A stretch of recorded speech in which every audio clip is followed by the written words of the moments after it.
Hello, everyone. Welcome to the first official episode of Bet and Copy. Today, we're going to be discussing how to stand out as an iGaming freelancer. As you know, if any of you got LinkedIn, been on Upwork or Fiverr or any other place to look for freelancing jobs in a whole, especially the iGaming industry, you would probably think, how on earth can I stand out? There is too much competition. But So much. hopefully, yeah, there is too much, so much.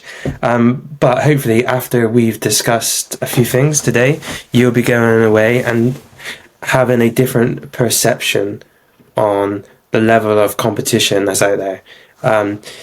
First thing I'd like to say is if you were able to watch the video that me and Emmanuella did about a week ago on her own YouTube channel, I talked about the competition being somewhat of a myth. That's And true. the reason I say this is if you go to Facebook jobs and even someone advertising that iGaming job on LinkedIn, especially freelancer work, you might see 200 comments and your first thought might be, there's 200 comments. How on earth am It's I going to 200 survive? applications. So Yeah. the odds of you getting that job, if everybody had a equal dog in the fight, would be 0.5%. So you think, Yeah. why do I bother? The good news is, and it's something that everybody in our industry has observed, is almost 80 or 90% of people who apply for freelance work are either not qualified or don't have the credentials to even get the interest of the employer. That's true. As we joked about last week, people reply interested. DM me. A little bit like a creep trying to message somebody. It's they try to get their foot through the door, and I don't know what their success rate is, but I imagine it must be very low. The the amount of success rate will go up tremendously, even with no experience, nothing of substance, no samples. If you were able to take a time and write a good LinkedIn bio, send a detailed message with good punctuation, I would say you're already in the top 50% of people who apply for most iGaming jobs. I'm not talking elite high-end jobs. I'm talking about get your foot through the door, get yourself a writer's portfolio, and so on. So when I started in this industry, maybe something like 2017, like most people, I was working for what is peanuts now. Absolute peanuts. I probably was Let's something just tell them the exact amount so that they know what we mean by peanuts. yeah. You know, she's right there. I'm determined to give you the full disclosure, but it's probably best not to talk exact money. But you're absolutely right. Peanuts, and the reason it's peanuts, it's because one thing we discussed previously, there's zero correlation between being paid well or being paid less and your expectation. That's true. And it's absolutely incredible that. So the obvious thing to say to stand out as an iGaming writer or a writer full stop is simply putting in the effort. The amount of people that don't put in the effort is insane. And I did say there was a iGaming was a numbers game previously. And what I meant by that is that you can't message 10 people a month and expect results. But at the same time, you can't message 3,000 people per month and have zero strategy. So in that case, it'd be better to message 10 people with absolute clarity and focus in mind. So my overall first point that I would like to make is just focus on getting a great LinkedIn bio explaining why you think you're a good writer, why the iGaming industry interests you, and every time you communicate with someone of potential or even a fellow iGaming writer, put some effort in. Make sure your writing is good, because employers, and we've hired writers ourselves, will look at the quality of messages they're getting, and they get a feeling inside them. They go, is this person worth pursuing with? And the negative feeling is just so much more powerful than the positive feeling, in my experience. So I'm going to stop talking for 2 seconds and give you. That's okay. So to add to what he said, your LinkedIn profile, if you're going to use LinkedIn as the major place where you source clients, has to be treated somewhat like, an article, right? So when you write an article, most of the time or sometimes you have to write a meta title, a meta description. Treat your bio as a meta description so that when people search maybe iGaming writers, even on Google, and your name pops up, the first 3 lines describes what you do and who you are. Absolutely.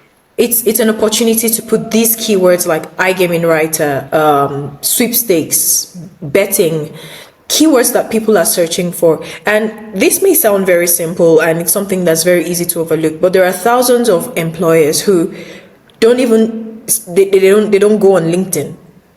They pretty much just Google to see if maybe you have a portfolio website or stuff like that where they can find you. So make sure that every single place, every single opportunity you get to market yourself, it is optimized with the right keywords. Absolutely. Secondly, he talked about putting in an effort when you're, talking to a client or even other writers. Please, for the love of God, please, if you see, an ad or something, make sure to read it. Read everything through. There are some times when I saw a very funny scenario last week. Someone was writing about her experience as a writer, but at the beginning she wrote hiring writers. That was just clickbait. And guess what? In the comment section, people were saying, I'm interested. Yeah. Putting in, putting their portfolios, and it just tells you nobody has read this thing. No, that's absolutely right. So Exactly. So you want to make sure that you read to understand. If a client has said, send an email to such and such, make sure that's what you're doing. You're not in the comment section saying, hey, I'm here, I'm interested, or you're not in the DM sending them messages. absolutely. Right. Machi, you were going to say something? No, I just want to really emphasize that point. So imagine you're messaging 300 people in a month. So Monday to Sunday, 10 people per day. If you want 5 people to respond, that's only about it's close to 2%. 2%. Yeah. So my thing, just to build onto what you said, is you should be thinking about how do I turn that 2% into 3 or 4%, and it's really simple. It's just putting in extra effort. So the people who go interested, like I'm looking for writers, and then the rest of the post is blah blah blah blah blah blah blah, and it's some joke about them being spammed by lots of writers. You still get lots of people going interested, and interested is not a very good word, because remember, we're writing. We're not hiring people who work with their hands in some capacity, labourers. You're judged on your writing capacity. So if you're judged on your writing capacity, writing the word interested is just like, well, what is this person bringing to the table? Well, am I going to pay this guy to write an article for me? If someone goes to the effort and goes, hello, my name is such and such, I've been working in the iGaming industry for 5 years, that's better. If someone goes, I went onto your website and I really believe I can be a useful contributor to the site, please DM me, or here's my email and we can talk further.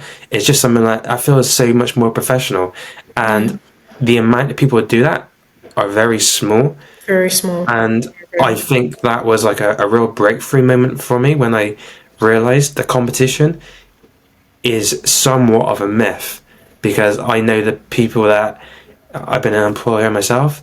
I look at all the people and 90% of them are dismissible, just because it's a case of a game where they're doing this blindly.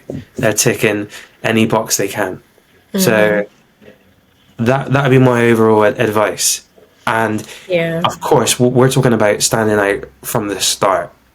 So once me and you were able to get our name onto stuff, We then had 5 or 6 samples on like the feature stage of the LinkedIn bio. So when any prospective people come over to our site, they see names under our work, they can read the quality of work and judge it Yeah, for themselves. And of course, if they like it, they can send us a message. So that's the aim is that in a year or two's time, you're messaging nobody. People are coming to you. people are coming to But you. it's very difficult to do that from a position of nothing. However smart or talented you are. So this is all about getting your foot in the door, and this process doesn't have to be long. This could be a month. This could be 2 months. But if you do everything by the book, I promise you, the progress you will make will be unbelievable. And I'm not selling any dreams on that. Okay, so yeah, it's one thing to know how to stand out to clients. It's another thing to be fully prepared.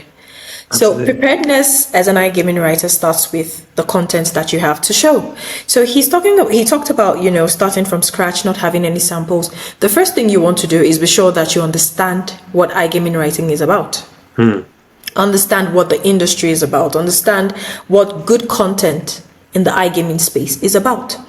When I first started, I didn't have any samples. So the first thing I did, I was lucky enough to get a gig without a sample. Well, okay, why not? So yeah, so once I got that one, I saved that particular article I wrote, but then I started giving myself tasks. I had to put in the work. I would go online and be like, okay, this is a casino review. I think I can do better. And then I rewrite my own version. And when I did this 4 or 5 times, I already had a portfolio of about 6 content. Nice. So, and I know for a lot of people, they're not motivated to do things for themselves because, of course, you're not paying yourself. But that's a sacrifice you would need to make if you actually want to show proof of work. Yeah. A very good thing to also do is maybe have a Medium page where you can publish these articles, because now you can rank on search even without getting paid work from the start. Yeah. Very And good. I know a lot of people kind of like get articles. I'm not gonna name names, but some people will get articles from other people and then come and bid. But it's okay. That's not a crime. But just be sure whatever articles you are borrowing are actually good. Yeah, absolutely. Because Yeah. if you know nothing about the industry, you could go borrow some crap and then the client looks at it and they're like, nah, no, No, this no, is not. exactly. It's like I think some people, when they take shortcuts, but you got to be clever in your shortcuts, Yeah, which that's true. is an incredible thing. Because the truth of the matter is, you can be as clever as you want. Think, oh my god, I've landed a client, lucky me. But of course, you need to provide a product for them. For first of them, for them to pay you, and more importantly, for them to come back and give you more work. What you said about creating your own stuff is fantastic. So, ideally, you're thinking, wouldn't it be great if I can send a website from www.casino.com and it has your name and you're proof that you're an actual author with a writer bio. That's the place we want to get to. And once you get to that place, your life of pitching will become incredibly easier. However, you can write your own casino reviews and say, hello, unfortunately, I don't have a writer bio as of yet, but I have worked as a ghostwriter, which is very Exactly. common. Yeah. And you say, here are my Google Docs that I've been given permission to share. And that will give you some context of writing. Some people will come back and say, sorry, we're looking for only people with real published samples, and they're not for you at this moment in time. But there'll be plenty just willing to give you a chance. Because I don't know if you know the stats to her, because I genuinely don't know the answer to this question. But how many iGaming affiliate sites are out there? I think I read once it's over 6,000 or something like that. There's so many. There's Yeah, so many. I can't even, come up with an amount because new ones are coming up every day. Pretty much every day. absolutely. Yeah. So So, there's casinos. Casinos are actual content on real casinos. That would always be room for that. There's places like well, obviously where you're from, Nigeria. They always got some bureaucracy or regulation framework, yes. and that can be good or bad for writers depending on. But in Brazil at the moment, iGaming is going through the roof because of some very exciting regulation news. So there is more than enough work out there for everyone, even though I'll admit, because it's sometimes difficult to get yourself back into how it used to be, finding your first client can feel, oh my God, it can feel agonizing. But once you Yes. jump over the hurdle, it becomes so much easier. It becomes so much easier. To add to that, you know, when you are, let's say, borrowing pieces from other people, like you said, of course, make sure that the pieces are good. We've both agreed on that. But you also want to be very careful. I'll give you an example.